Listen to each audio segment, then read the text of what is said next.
नमस्कार मित्रांनो, सध्या महाराष्ट्रामध्ये हिंदी ही कंपल्सरी पहिलीपासून करण्याचा जो विचार चालू आहे त्याला प्रत्येक महाराष्ट्रीयांचा विरोध आहे आणि जे सक्तीचं करत आहेत त्यांचं मत आहे तुम्ही इंग्रजीसाठी पायघड्या घातल्या, पहिलीपासून लागू केली, मग आता हिंदी पहिलीपासून लागू करण्याला तुमचा का विरोध? तर खरं तर आमचा पहिलीपासून इंग्रजीलाही विरोध होता, पण चला ज्ञान भाषा म्हणून स्वीकारली. आता हिंदी ही पहिलीपासून सक्ती करण्याची गरज नाही, कारण मराठीची जी लिपी आहे तीच हिंदीची लिपी आहे, ज्यामुळे आमच्या मुलांना जर मराठी वाचता येते तर हिंदी सुद्धा वाचता येते.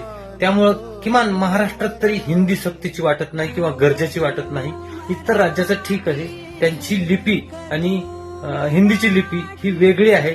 त्यामुळं मराठी आणि हिंदीची जी देवनागरी लिपी आहे त्यामुळे मराठी सोडून हिंदी भाषा पहिलीपासून सक्तीची करू नये अशी मी विनंती करतो. कारण त्यांना काही फायदा होणार नाही, तर विद्यार्थ्यांना जड ओझं होईल, बोजड होईल. त्यामुळे हिंदी ही कंपल्सरी करू नये, तशाच सक्तीचीही करू नये. वेळ पडल्यास इंग्लिश सुद्धा पहिलीपासून सक्तीची करू नये, ऐच्छिक करावी. ज्याला गरज आहे तो घेईल. तसंच हिंदीचं सुद्धा ठेवा, ऐच्छिक ठेवा. ज्याला गरज असेल तो पहिलीपासून घेईल.